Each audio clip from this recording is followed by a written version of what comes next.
കിണറ്റിൽ വീണ കരടി ചത്തു. 1.5 മണിക്കൂർ നീണ്ട രക്ഷാപ്രവർത്തനം വിഫലമായി. കഴിഞ്ഞ ദിവസം രാത്രിയിലാണ് കരടി കിണറ്റിൽ വീണത്. വിവരങ്ങളുമായി അരുൺ മോഹൻ ചേരുന്നു. അരുൺ,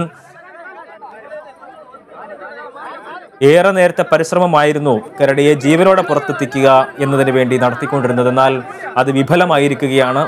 വിശദാംശങ്ങൾ എന്തൊക്കെയാണ്?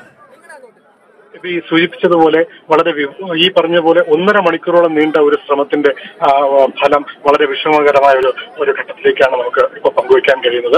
വളരെ പ്രതീക്ഷയോടുകൂടിയായിരുന്നു കരടിയെ പുറത്തെത്തിക്കാൻ വേണ്ടിയുള്ള ശ്രമം വനപാലകരും നാട്ടുകാരും ഒക്കെ നടത്തിയത്. പക്ഷെ അതിനെല്ലാം വിരാമം വിട്ടുകൊണ്ട് ഇപ്പോൾ നമുക്ക് പുറത്തുവിടാൻ കഴിയുന്നത് കരടി ചത്തു എന്നുള്ള വാർത്തയാണ്. ഇന്നലെ രാത്രി 12 മണിയോടുണ്ടായിരുന്നു ഈ പറയുന്ന അരുണിന്റെ വീട്ടിൽ, വെള്ളനാട് സ്വദേശിയായ അരുണിന്റെ വീട്ടിലെ കിണറ്റിൽ ഈ പറയുന്ന കരടി അകപ്പെടുന്നത്. സമീപവാസി വീട്ടിലെ 3 കോഴികളും 2 എണ്ണത്തിനെ പിടിച്ച ഭക്ഷിച്ച ശേഷം മറ്റൊരു കോഴിയെ പിടിക്കുന്നതിനിടയ്ക്ക് ശ്രമിക്കുന്നതിലായിരുന്നു ഈ അരുണിന്റെ കിണറ്റിലേക്ക് ഈ കോഴി വീഴുന്നത്. തുടർന്ന് നടത്തിയ ഏകദേശം മണിക്കൂറോളം ഈ കരടി ഈ കിണറ്റിലായിരുന്നു ഉണ്ടായിരുന്നത്. RRT സംഘവും വനപാലകരും ഉൾപ്പെടെ എത്തി വേണ്ട പരിശോധന നടത്തി വേണ്ട ശ്രമഫലമായിട്ട് ഇതിനെ പുറത്തെടുക്കാനുള്ള ശ്രമത്തിനിടയിലായിരുന്നു ഇത് അപകടത്തിൽപ്പെട്ടത്.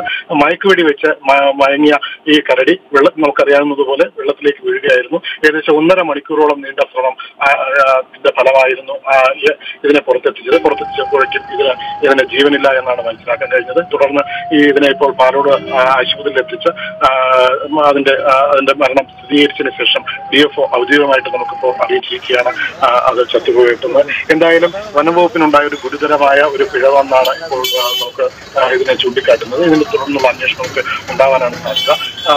ഇനി പോസ്റ്റ്മോർട്ടം നടപടിയുണ്ട്. ഇതിനെ മറ്റു നടപടിക്രമങ്ങളിലേക്കൊക്കെ വരാനുണ്ട്.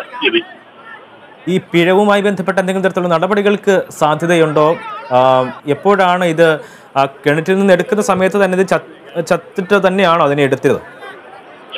തീർച്ചയായും ഈ നടപടിയെക്കുറിച്ചുള്ള ക്രമങ്ങൾ അരമണിക്കൂറിൽ മാത്രമേ നമുക്ക് മനസ്സിലാക്കാൻ കഴിയൂ. എന്തായാലും ഇതിനെക്കുറിച്ചൊരു നടപടി ഉണ്ടാകും എന്നുള്ളതാണ് നമുക്കിപ്പോൾ ഔദ്യോഗികമായി ചില സ്ഥലങ്ങളിൽ നിന്നൊക്കെ നമുക്ക് മനസ്സിലാക്കാൻ കഴിഞ്ഞത്.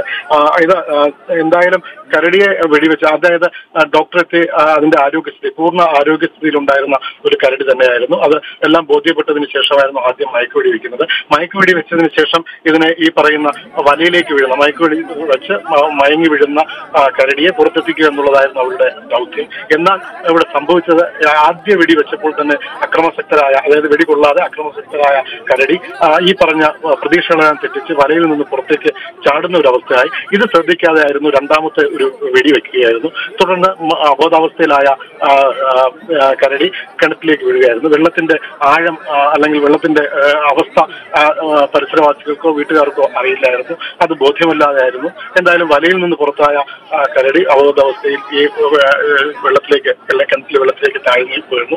ഏകദേശം 1 മണിക്കൂറോളം ഈ നേരത്തെ സൂചിപ്പിച്ചതുപോലെ അരുണിന്റെ വീട്ടിലെ പമ്പ്, സമീപവാസികൾ നിന്ന് എത്തിച്ച പമ്പുകൾ ഒക്കെ ഉപയോഗിച്ചായിരുന്നു വെള്ളം എത്തിച്ചത്. ഏകദേശം 1.5 മണിക്കൂറോളം ആയിട്ടാണ് ഈ പറഞ്ഞ കരടിയെ പുറത്തെത്തിക്കാൻ കഴിഞ്ഞത്. പുറത്തെത്തിച്ചപ്പോൾ തന്നെ അത് ചത്ത അവസ്ഥയായിരുന്നു. എന്നാലും അവിടെ വെച്ച് അവർ ഔദ്യോഗികമായ പ്രഖ്യാപിച്ചില്ല. ആശുപത്രിയിൽ കൊണ്ടുപോയി, പാലോടുള്ള ആശുപത്രിയിൽ എത്തിച്ച് വിദഗ്ധ പരിശോധന നടത്തിയതിനു ശേഷമാണ് ഇപ്പോൾ DFO നമുക്ക് ഒരു ഔദ്യോഗികമായ ഒരു പ്രഖ്യാപനം നടത്തിയിരിക്കുന്നത്. അത് ചത്തുപോയെന്ന്. തിരുവനന്തപുരത്ത് കിണറ്റിൽ വീണ കരടി ചത്തു. അല്പസമയം മുമ്പാണ് അതിൻ്റെ ഔദ്യോഗികമായിട്ടുള്ള സ്ഥിരീകരണം അധികൃതരുടെ ഭാഗത്തുനിന്നും ഉണ്ടായത്. വിവരങ്ങൾ നൽകുകയായിരുന്നു അരുൺ.